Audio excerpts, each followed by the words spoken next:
बिस्मिल्लाहिर्रहमानिर्रहीम। Welcome to Usman science forum.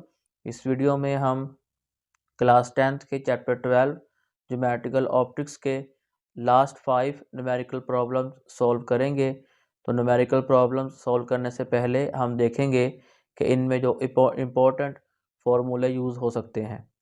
Number 1 पर है लेंस फार्मूला, जो कि लिखा हुआ है 1/f is equal to 1/p plus 1/q। इसमें f का मतलब है फोकल लेंथ, और फोकल लेंथ पॉजिटिव भी हो सकती है, नेगेटिव भी हो सकती है। जब स्टेटमेंट में हमसे कहा जाएगा कि कन्वेक्स लेंस है तो हम फोकल लेंथ पॉजिटिव लेंगे, जब कहा जाएगा कॉनकेव लेंस है तो फोकल लेंथ हम नेगेटिव लेंगे। यहाँ ये बात याद रखना बहुत ज़रूरी है कि लेंस में और मिरर्स में साइन कन्वेंशन एक दूसरे के उलट हैं। जैसा कि कॉनकेव मिरर के लिए हमने फोकल लेंथ पॉजिटिव ली थी और कन्वेक्स मिरर के लिए फोकल लेंथ नेगेटिव ली थी, लेकिन लेंसेज के केस में ये साइन कन्वेंशन उलट हो जाएगी, यानी कि कन्वेक्स लेंस के लिए फोकल लेंथ पॉजिटिव होगी, जबकि कनकेव लेंस के लिए हम फोकल लेंथ को नेगेटिव लिया करेंगे। ऐसे ही P है, और P का मतलब है distance of object from lens, जिसको हम हमेशा पॉजिटिव ही लेंगे, ये नेगेटिव नहीं होता। नेक्स्ट Q है, और Q का मतलब है distance of image from the lens. ये भी पॉजिटिव भी हो सकता है और नेगेटिव भी हो सकता है। ये पॉजिटिव कब होगा? जब रियल इमेज होगी तो हम Q को पॉजिटिव लेंगे, और जब वर्चुअल इमेज होगी तो Q को हम नेगेटिव लेंगे। सेकेंड फार्मूला जो यूज होगा वो होगा HI/HO is equal to Q/P। यहाँ HI का मतलब है हाइट या साइज ऑफ इमेज, HO का मतलब है हाइट या साइज ऑफ ऑब्जेक्ट, Q का मतलब है इमेज डिस्टेंस फ्रॉम लेंस, और P का मतलब है object distance from lens. Third formula जो यूज होगा वो है N is equal to sine I/sin R, जिसे हम स्नेल्स लॉ भी बोलते हैं, और इसको हम यूज़ करेंगे 11th न्यूमेरिकल में। यहाँ N का मतलब है रिफ्रैक्टिव इंडेक्स, I का मतलब है एंगल ऑफ इंसिडेंस, R का मतलब है एंगल ऑफ रिफ्रैक्शन। ऐसे ही फोर्थ फार्मूला है N is equal to 1/sin C। इसको भी हम न्यूमेरिकल नंबर 11 में ही यूज़ करेंगे, और C का मतलब है यहाँ पर क्रिटिकल एंगल, जबकि N का मतलब वही है रिफ्रैक्टिव इंडेक्स। 8th न्यूमेरिकल है an object 4 centimeter high is placed at a distance of 12 centimeter from a convex lens of focal length 8 centimeter. Calculate the position and size of the image. Also state the nature of the image. इस numerical में हमसे कहा गया है कि एक object है जिसकी हाइट है 4 सेंटीमीटर, और उसको लेंस के सामने 12 सेंटीमीटर के फासले पर रखा गया है, जिसकी फोकल लेंथ है 8 सेंटीमीटर। हमने 3 चीज़ें फाइंड करनी है: पोजीशन, साइज ऑफ इमेज और नेचर ऑफ द इमेज। सबसे पहले हम गिवन डाटा लिखेंगे, और उसमें हमें बताया गया है हाइट ऑफ ऑब्जेक्ट, जो कि है 4 सेंटीमीटर। उसको हम HO से लिखते हैं, और वो है 4 सेंटीमीटर। ऐसे ही हमें बताया गया है डिस्टेंस ऑफ ऑब्जेक्ट, और वो है 12 सेंटीमीटर। उसको P से लिखेंगे, और 12 सेंटीमीटर। फोकल लेंथ हमें बताई गई है 8 सेंटीमीटर।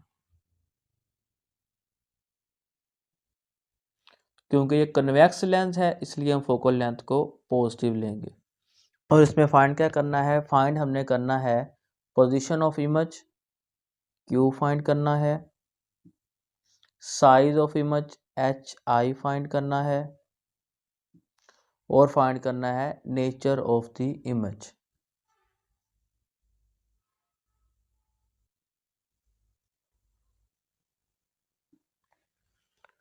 सबसे पहले हम लेंस फॉर्मूला यूज करेंगे, जो कि है 1/f is equal to 1/p plus 1/q।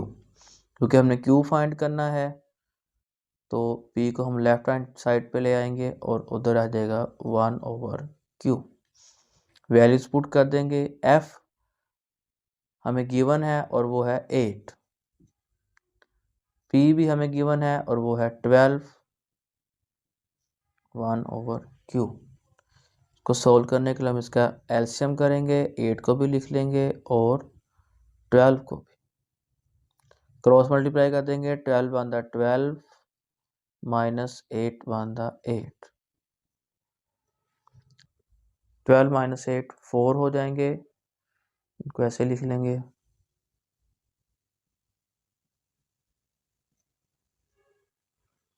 4 to the 8, ये हो जाएगा 1/24 इज इक्वल टू क्यू। तो यहाँ से हम देख सकते हैं कि Q इज इक्वल टू हो जाएगा 24 सेंटीमीटर। Q के बाद हम फाइंड करेंगे HI, हाइट ऑफ इमेज, और उसके लिए हम फॉर्मूला यूज करेंगे HI/HO is equal to Q/P। यहाँ से HI हो जाएगा Q/P multiply HO। Values put कर देंगे। Q की वैल्यू हमने अभी फाइंड की है, वो है 24, P हमें गिवन है वो है 12, और HO हाइट ऑफ ऑब्जेक्ट भी हमें गिवन है वो है 4। यहाँ से हम फाइंड कर सकते हैं, कैंसिल हो जाएंगे, 2 4 द 8 सेंटीमीटर। तो हाइट ऑफ इमेज हो गई 8 सेंटीमीटर। तीसरी चीज़ जो हमने फाइंड करनी है वो है नेचर ऑफ इमेज। नेचर कैसी होगी, जो हमें इमेज हासिल होगी वो किस किस्म की होगी। तो उसके लिए हम देख सकते हैं कि Q इमेज डिस्टेंस पॉजिटिव आया है, Q पॉजिटिव है, इसका मतलब है कि इमेज जो है वो रियल होगी। इमेज विल बी, एक तो वो रियल होगी क्योंकि Q पॉजिटिव है, और कन्वेक्स लेंस में जो रियल इमेज होती है वो इन्वर्टेड होती है हमेशा। तो इमेज रियल भी होगी और इन्वर्टेड भी होगी। एंड मज़ीद हम देख सकते हैं कि हाइट ऑफ ऑब्जेक्ट है 4 सेंटीमीटर, जबकि हाइट ऑफ इमेज आई है 8 सेंटीमीटर। इसका मतलब है कि इमेज का साइज़ ज़्यादा है और ऑब्जेक्ट का साइज़ कम है, तो हमें एक मैग्नीफाइड इमेज हासिल होगी। तो हम यहाँ लिखेंगे and magnified.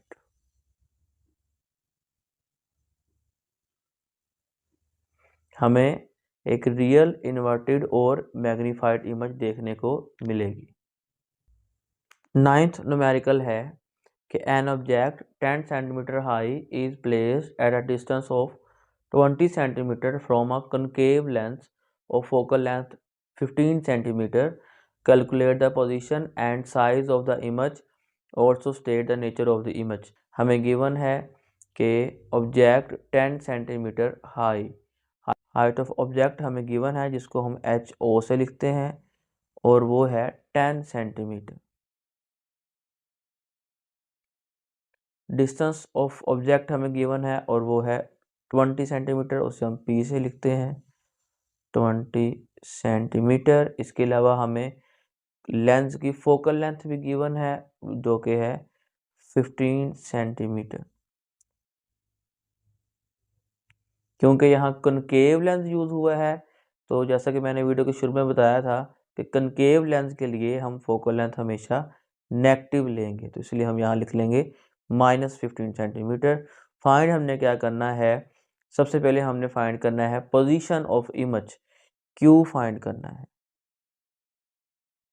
Size of image HI find करना है, and also the nature of the image. ये तीन चीज़ें हमने फाइंड करनी है।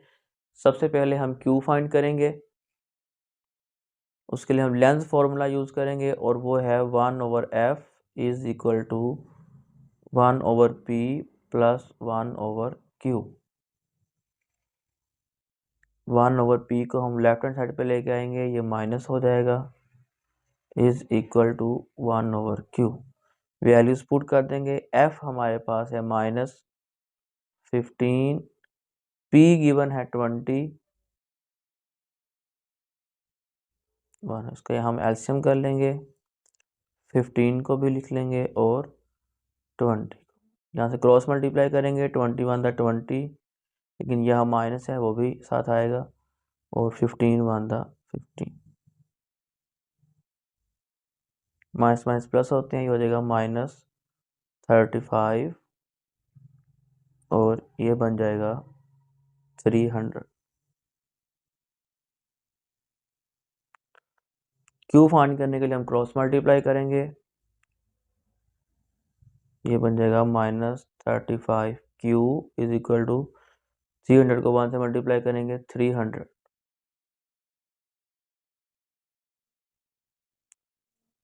35 डिवाइड हो जाएगा और हमारे पास आंसर आ जाएगा इसका -8.57 सेंटीमीटर। तो इसका मतलब है कि पोजीशन ऑफ इमेज होगी -8.57 सेंटीमीटर।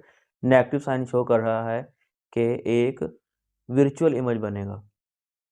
क्यू के बाद हम फाइंड करेंगे एच आई के लिए हम फाइंड फॉर्मूला यूज़ करेंगे Q/P मल्टीप्लाई बाई HO।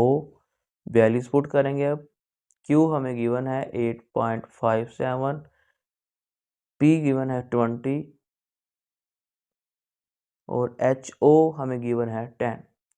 तो यहाँ मैंने Q के साथ नेगेटिव साइन नहीं लगाया क्योंकि यहाँ हमने सिर्फ उसकी मैग्नीट्यूड ही लिखनी है। नेगेटिव साइन सिर्फ शो कर रहा है कि एक वर्चुअल इमेज बनेगा जिसका हाइट ऑफ इमेज फाइंड करने में कोई किरदार नहीं है, तो हम यहाँ नेगेटिव साइन फिर नहीं लगाएंगे। इसको सोल्व करेंगे तो सोल्व करने से हमारे पास आंसर आ जाएगा 4.28 सेंटीमीटर। तो हाइट ऑफ इमेज होगी 4.28 सेंटीमीटर। लास्ट पे है nature of image. Nature of image कैसी होगी? नेचर ऑफ द इमेज के लिए हम देख सकते हैं कि Q का आंसर हमारे पास नेगेटिव में आया था, -8.57 सेंटीमीटर। Q नेगेटिव है, इसका मतलब है कि इमेज रियल नहीं होगी बल्कि वर्चुअल होगी। तो इमेज वर्चुअल होगी। वर्चुअल इमेज हमेशा इरेक्टेड होती है, सीधी इमेज होती है। तो इमेज होगी वर्चुअल इरेक्ट एंड HO हमें गिवन था 10 सेंटीमीटर, जबकि HI हमें मिला है 4.28 सेंटीमीटर। तो यहाँ से हम अंदाज़ा लगा सकते हैं कि हाइट ऑफ ऑब्जेक्ट ज़्यादा है जबकि हाइट ऑफ इमेज कम है। इसका मतलब है कि कनकेव लेंस से हमारे पास जो इमेज आई है वो वर्चुअल है, इरेक्ट है और वो ऑब्जेक्ट से उसका साइज कम है। तो हम लिखेंगे virtual erect and diminished. Diminished बोलते हैं छोटी इमेज को।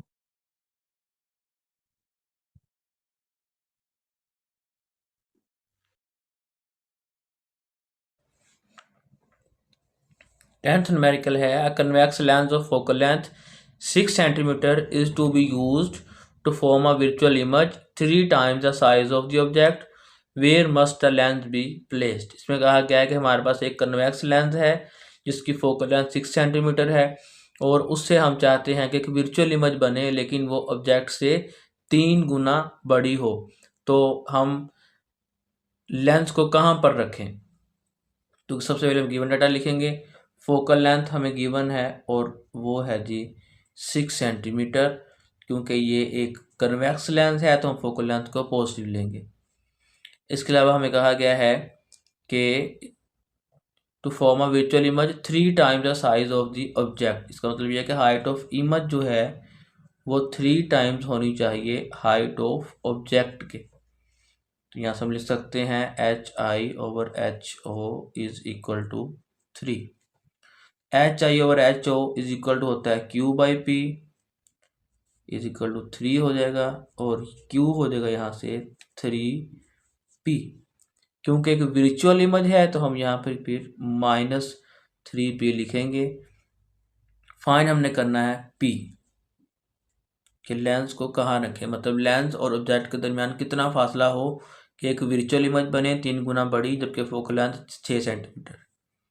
तो लेंस फॉर्मूला यूज करेंगे, वो है 1/f is equal to 1/p plus 1/। हम वैल्यूज पुट करेंगे। फोकल लेंथ हमें गिवन है 6, Q हमने फाइंड किया है -3p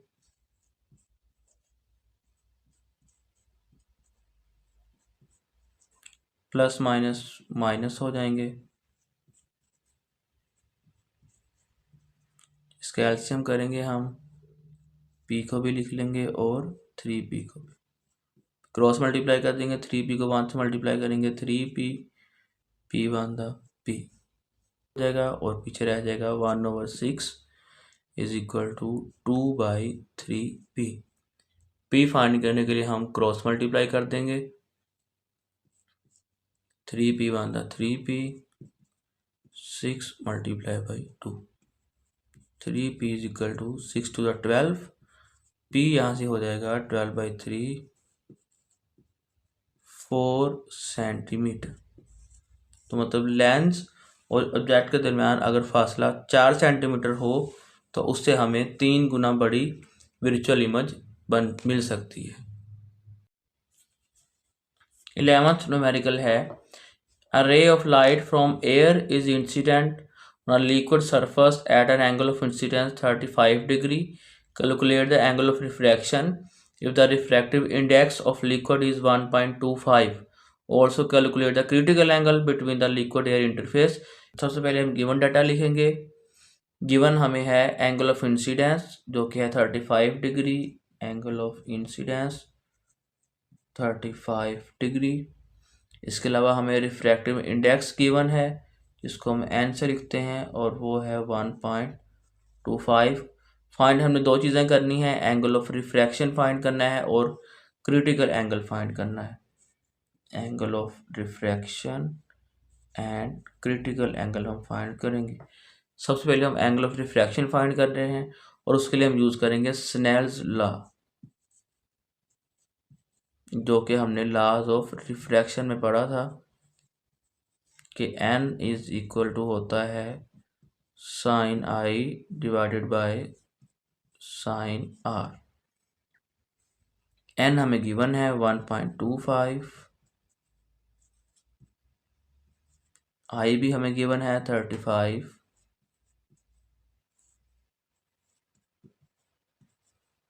साइन r को ले जाएंगे लेफ्ट हैंड साइड पे,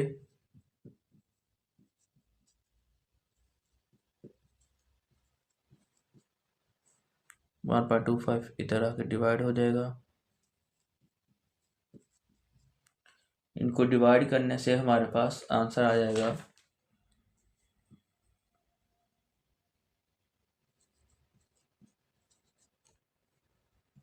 जैसे हम r फाइंड कर सकते हैं साइन इनवर्स करके और एंगल ऑफ रिफ्रैक्शन हमारे पास आ जाएगा जी 27.31 डिग्री। क्रिटिकल एंगल फाइंड करने के लिए हम फॉर्मूला यूज करेंगे n is equal to 1/sin c। n हमें गिवन है 1.25, 1/sin c, तो sine c left hand side पे आ जाएगा, ये हो जाएगा 1/1.25। इनको डिवाइड करने से ये हो जाएगा 0.8। जैसे हम c फाइंड कर लेंगे, साइन इनवर्स 0.8 करके और वो आ जाएगा 53.13 डिग्री। 12th न्यूमेरिकल है, the power of a convex lens is 5d, at what distance the object should be placed from the lens so that its real and 2 times larger image is formed। इस numerical में हमसे कहा गया है कि एक convex lens है जिसकी पावर 5d है और हमें चाहिए ऐसी इमेज जो कि ऑब्जेक्ट से 2 गुना बड़ी हो। तो इस मकसद के लिए हम ऑब्जेक्ट को लेंस से कितने फासले पर रखें। सबसे पहले हम गिवन डाटा लिखेंगे। हमें पावर ऑफ लेंस बताई गई है और वो है 5 डायोप्टर। इसके अलावा हमें कहा गया है कि हाइट ऑफ इमेज जो है वो 2 टाइम्स लार्जर होनी चाहिए, 2 टाइम्स हाइट ऑफ ऑब्जेक्ट हो। यहाँ से हम लिख सकते हैं HI/HO इज इक्वल टू 2। तो क्योंकि HI/HO Q/P के बराबर होता है तो हम वो पुट कर देंगे इज इक्वल टू 2 और यहाँ से Q इज इक्वल टू हो जाएगा P मल्टीप्लाई हो जाएगा Q is equal to 2P। हमें चाहिए रियल इमेज, तो इसलिए हम Q को पॉजिटिव लेंगे। फाइंड हमने करना है P, कि हम ऑब्जेक्ट को कहाँ रखें, at what distance the object should be placed. तो P हमने फाइंड करना है। P फाइंड करने के लिए हम यूज़ करेंगे लेंथ फार्मूला, लेकिन उससे पहले हम फोकल लेंथ फाइंड करेंगे। हम जानते हैं कि पावर ऑफ लेंथ जो है वो रेसिप्रोकल होती है फोकल लेंथ का, जबकि फोकल लेंथ मीटर्स में हो। तो यहाँ से हम लिख सकते हैं कि focal length is equal to 1 over power of length. Power of length 5 है, तो ये हमारे पास आ जाएगा 0.2 मीटर। इसको हम सेंटीमीटर में कन्वर्ट करेंगे। 1 मीटर में 100 सेंटीमीटर होते हैं, इसको 100 से मल्टीप्लाई करेंगे तो फोकल लेंथ हमारे पास आ जाएगी 20 सेंटीमीटर। अब हम लेंथ फार्मूला यूज़ कर सकते हैं, और वो है 1 over F is equal to 1 over P plus 1 over Q. यहाँ वैल्यूज पुट कर देंगे। एफ की वैल्यू हमने अभी फाइंड की है, वो है 20, 1 over P plus 1 over Q. Q की वैल्यू हमारे पास आई थी 2p, तो 2p पुट कर देंगे। अब हम इनका एलसीएम लेंगे, p को भी यहाँ लिख लेंगे और 2p को भी लिख लेंगे, तो क्रॉस मल्टीप्लाई कर देंगे। 2p one the 2p, p one the p, 2p plus p 3p होते हैं। p और p कैंसिल हो जाएंगे, ये आ जाएगा 3 over 2p। 1 over 20 is equal to हो जाएगा 3 ओवर 2p। इसको हम क्रॉस मल्टीप्लाई कर देंगे, ये बन जाएगा 2p is equal to 20 multiply by 3। यहाँ से p हो जाएगा 20 मल्टीप्लाई बाई 3, और ये 2 राइट हैंड साइड पर आके डिवाइड हो जाएगा। इसको सॉल्व करने से हमारे पास आंसर आ जाएगा 30 सेंटीमीटर। तो लेंस से ऑब्जेक्ट का डिस्टेंस होना चाहिए 30 सेंटीमीटर। इस सूरत में फिर हमें 2 टाइम्स लार्जर इमेज मिल सकता है।